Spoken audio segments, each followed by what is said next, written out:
Өглөөний мэнд өгдөнөргийа. Энэ зөвшөөрлийн тухай хууль нэмэлт өөрчлөлт оруулах хуулийн төслийг ерөнхий авто агуулгын бол дэмжиж байна. Энд нэг юм асуулт таваад байна. Одоо жишээлбэл яг тухайн газар зүүн байршил одоо сум нэгж дээрээ эсвэл одоо тухайн зах зээл дээр юм монопол болцсон гэдэг байгууллагууд бол байгаад байдаг. Тэгэхээр одоо тийм байгууллагуудад одоо нэмэлт зөвшөөрөл өгөөд байх уу? Өөрөөр хэлбэл одоо өрсөлдөөнийг зохицуулах талаасаа энэ одоо хуулийн төслөөр бодож тусгасан зүйлс байгаа юу гэж нэг юм асуулт байна. За гаавь шүү хариулна. За ер нь тусгай зөвшөөрөл гэдэг маань өөрөө яг ямар үйл ажиллагаан дээр тусгай зөвшөөрөл олох уу гэдэг жишээлбэл зөвшөөрөлтэй байх уу гэдэг бол зөвшөөрлийн хуульд орсон байна. Тэр нь бол одоо төрийн нийтийн өмчийг ашиглах байт юм уу? За жишээлбэл одоо үндэсний аюулгүй байдалтай холбоотой байт юм уу? Эрүүл мэндтэй холбоотой, орчны бохирдолтой холбоотой байт юм уу? Хүнсний одоо эрүүл мэндтэй холбоотой юм. Яг энэ харилцаан дээр л зөвшөөрлийн харилцаа байна шүү гэдэг бол зөвшөөрлийн хуулиар зохицуулж өгсөн. Тэрнээс бусад зүйл дээр зөвшөөрөл бол хэрэггүй. Зөвхөн стандартын шаардлагат хангаал үйл ажиллагаа явуул бизнесээр чөлөөт эрхэл гэдэг ийм хууль. За тусгай зөвшөөрлөлтэй холбоотойгоор энэ саяны яригдж байгаа тэр салбарууд дээр монопол бизнесийн үйл ажиллагаа бий болцсон байсан. За тухайлбал харилцаа холбоонтор ч гэдэг юм уу. За одоо нөгөө санхүүгийн чиглэлч гэдэг юм уу. Тэгээ энэ асуудлуудыг тэр зөвшөөрлийн энэ яагаад зөвшөөрлийн хууль гэж гарч ирэх болсон бэ гэхээр шалтгаан бид түрүүн бас танд дурдсанчлан нэгдүгürt ийм төрлийн зөвшөөрөл байна гэд жагсаалтыг оруулчихж байгаа. Хин олохыг оруулчихж байгаа. Тэгээ дээрэс нь зөвшөөрлөө ямар нэгэн байдлаар хүн суртал бий болохын тулд процесс ч үсэн. Одоо нэг өсөндөө бүгдээрээ яг л нэг процесс ирв. За тэгээд зөвшөөрөл олох хугацааг нь хатуу оноогоод өгчөж байгаа. За яг 22 он ажлын өдөр дотор тусгай зөвшөөрлийг олгоно гэд.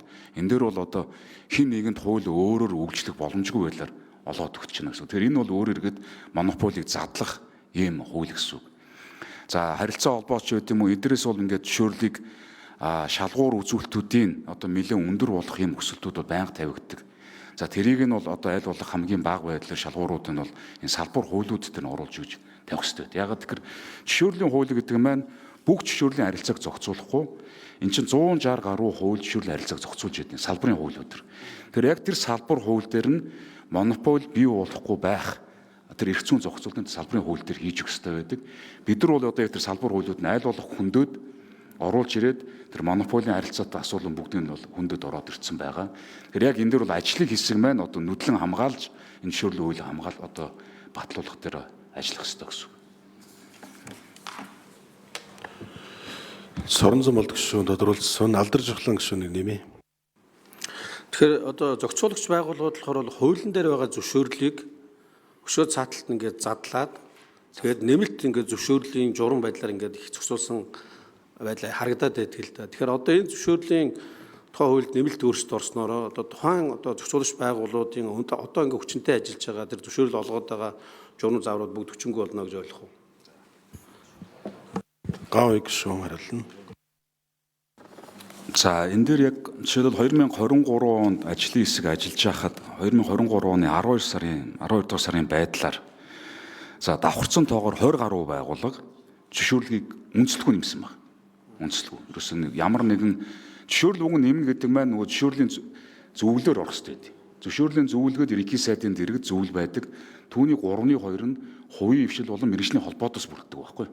Тэр зөвшөөрлийн зөвлөлөөр орж ижил зөвшөөрлийг эргээгээд засгийн газраас өргөн бариад улсын их хурал баталсны үндсэн дээр хуульд нэмэлт өөрчлөлт орсны үндсэн дээр зөвшөөрөл нэмэгдүүлэхээр хууль заасан байна. Гэтэл ямар асуудал үүссэн бэ гэхээр 2023 он гэхэд 20 гаруй байгууллагад зөвшөөрлийг үнэлэлгүйгээр нэмсэн байдаг. За тэгээд тэрийг бүртгэл, баталгаажуулалт, гэрээ байгуулах гих мэтлэн нэр оруулсан байдлаар 200 гаруй зөвшөөрлийг зөвшөөрөлт олгоцсон байдаг. Шинээр одоо бий болгоцсон байдаг. Тэрийг одоо хязгаарлаж байгаа гэсэн.